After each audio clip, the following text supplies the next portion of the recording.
Savitri silks చేనేత వస్త్రాల అద్భుత ప్రపంచం. సంప్రదాయం స్టైల్ ఒకే చోట. ओ मेरी सोना रे सोना रे सोना रे, दे दूंगी जान जुदा मत होना रे, मैंने तुझे जरा देर में जाना, हुआ कसूर खफा मत होना रे, मैंने तुझे जरा देर में जाना, हुआ कसूर खफा मत होना रे, ओ मेरे सोना रे सोना रे सोना. నిజంగా ఆవిడ చిలిపితనం ఇప్పటికీ దాంట్లో కనిపిస్తుంది కదా. అంటే సాంగ్ తను ఆపాదించుకునేది. ఆవిడ సాంగ్స్ చూస్తే అందులో మునిగిపోయేది. అదొక విరహ వేదన సాంగ్ అయినా, ఒక మెలోడీ అయినా, లవ్ ఫెయిల్యూర్ సాంగ్ అయినా సరే, అండ్ ఇవేమంటారు లల్లబై, ఏదైనా సరే అన్నీ తను ఆపాదించుకుని పాడే సాంగ్ ఓన్ చేసుకునేది. సో ఈ ఎక్స్ప్రెషన్స్ అన్ని కూడా యాక్చువల్గా మ్యూజిక్ డైరెక్టర్ కొన్ని చెప్తారు, బట్ ఒక సింగర్కి ఆ కేపబిలిటీ ఉండాలి. ఇప్పుడు వర్డ్స్ని బట్టి యూనో ఆ వర్డ్స్ని బట్టి మనం ఎక్స్ప్రెషన్ ఇవ్వాలి. ఇప్పుడు ఆవిడ పాడిన ఒక పాట ఉంది, అచ్చా జీ మే హారీ. దాంట్లో ఏంటంటే అంటే ఎక్కిరిస్తున్నట్టు అనమాట హీరోని.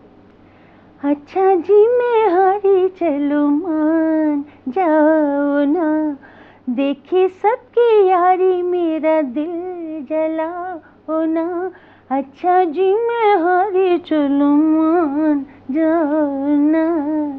సో అట్లా గోముగా గారాబంగా.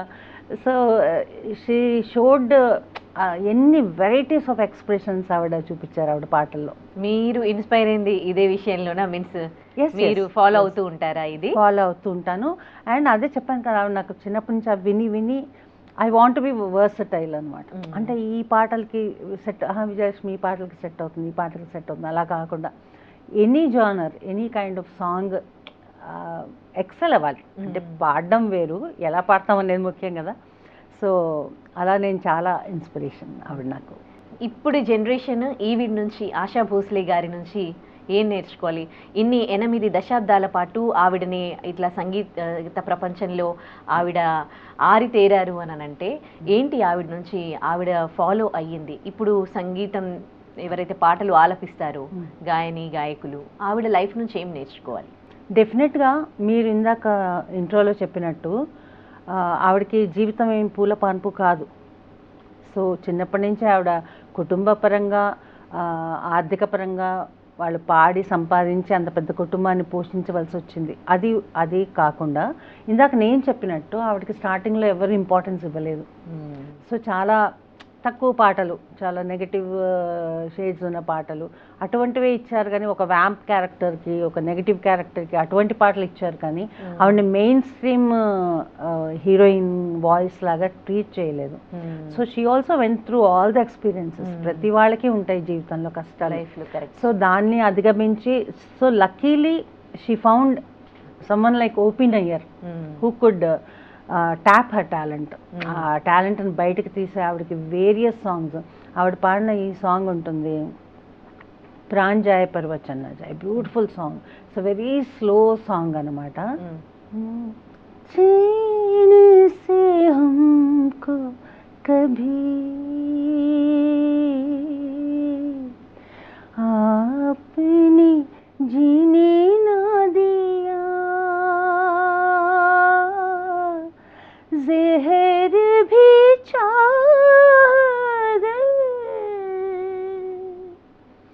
पीना तो पीने न दिया, चैन से हमको कभी. ఇటువంటి పాటలకి యూజ్ చేసుకున్నారు. తర్వాత आई मेहरबा बैठी जाने जा, शौक से लीजिए इश्क की इम्तिहान. సో అల్లరి పాటలకి అన్ని రకాల ఎమోషన్స్, అన్ని రకాల జానర్స్ ఆవిడతో పాడించారనమాట. ఒక విధంగా సింగర్ గా వాళ్ళు అంటే బ్యాక్ ఆఫ్ స్క్రీన్ సాంగ్ పాడినా కానీ అది హీరోయిన్ కి కూడా ఎంత ప్లస్ అవుతుంది కదా. అవును, అసలు వాళ్ళకి కూడా ఒక అదే ఇచ్చినట్టు. ఎస్ ఎస్, డెఫినెట్గా. సో ఆవిడకి మంచి బ్రేక్ ఇచ్చిన పాట ఉమ్రావ్ జాన్ లో ఉంది అని విన్నాను. అప్పటి వరకు కూడా కొన్ని ఆవిడ ప్రూవ్ చేసుకుంటేందుకు తను కూడా లైఫ్ లో కొంచెం స్ట్రగుల్స్ ఫేస్ చేశారు. కానీ ఉమ్రావ్ జాన్ అండ్ నన్నే మున్నే బచ్చే సాంగ్ ఇవన్నీ కూడా తనకి మంచి బ్రేక్ ఇచ్చాయని విన్నాను. యా ఆవిడ ఫస్ట్ సూపర్ హిట్ సాంగ్ అంటే దమ్మారుదం. అది మొత్తం అసలు దేశాన్ని ఊపేసిన పాట అన్నమాట. ఇప్పటికీ అసలు రీమిక్స్ వస్తూనే ఉంది సాంగ్. అసలు ఇప్పుడు రీమిక్స్ లో మీరు చూసుకుంటే మాక్సిమం ఆశా గారి పాటలే ఉంటాయి రీమిక్స్ లో. అదే అలాగే ఉమ్రావ్ జాన్ కి అద్భుతమైన గజల్స్ పాడారు దాంట్లో ఆవిడ. దానికి నేషనల్ అవార్డు వచ్చింది ఆవిడకి. గజల్స్ కూడా చాలా బాగా చాలా చాలా.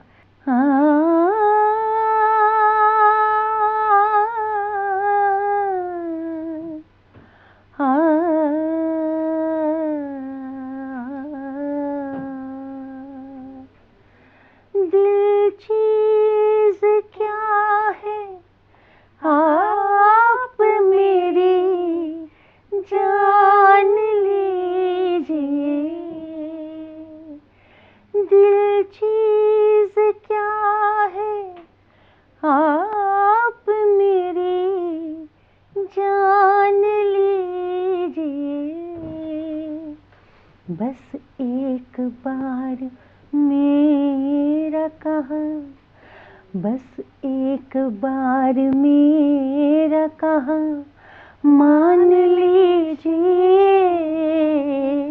बस एक बार मेरा कहा मान लीजिए,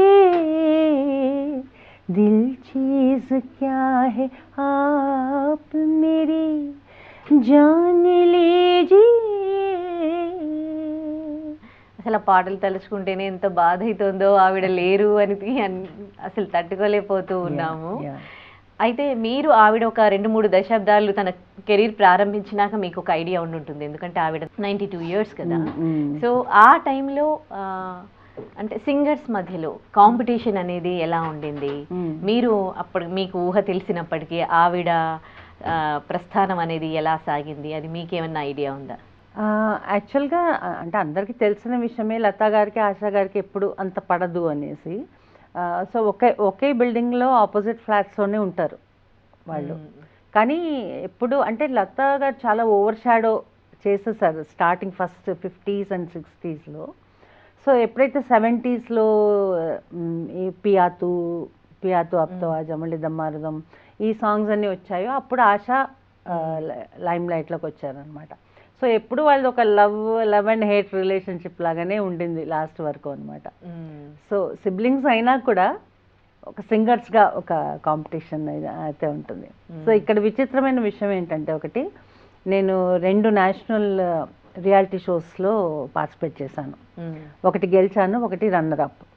జీ సారేగామలో నేను రన్నర్ అప్గా ఉన్నాను. సో అందులో అంటే జనరల్గా నేను ఆశా సాంగ్స్ ప్రిఫర్ చేస్తాను అనమాట పాడడానికి.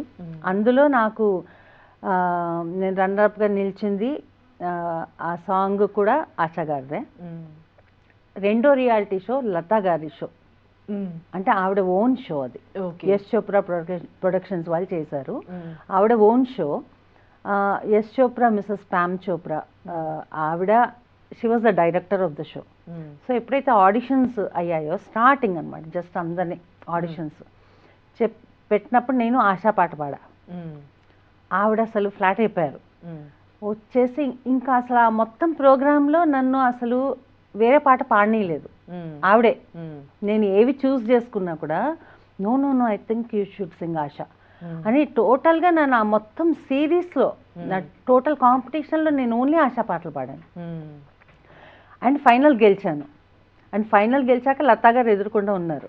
సో మన గురించి ఒక చిన్న ఏవి వేస్తారనమాట, ఎలా మన కాంపిటీషన్లో ముందుకు వచ్చాము, ఏమేం పాడాము అట్లా. అలా చూస్తే అన్నీ ఒక్కొక్కటి ఆశా సాంగ్స్ వస్తూనే ఉన్నాయి. సో అన్ను కపూర్ అనమాట, హీ వాజ్ ద హోస్ట్. అని అడిగారు, అరే పూరే आशा जी के गाने गा रहे, आप उनके फ़ैन हैं? అంటే हाँ मैं फ़ैन हूँ. సో నేను ఫ్యాను అన్నాను. అన్నాక నాకు భయం వేస్తుంది, అమ్మో లతా గారి షోలో ఆవిడ ముందు నేను ఆశా ఫ్యాన్ అని చెప్పొచ్చాను. No but that was okay. అంటే చెప్తున్నాను అనమాట, అదొక విచిత్రమైన ఇన్సిడెంట్ అనమాట.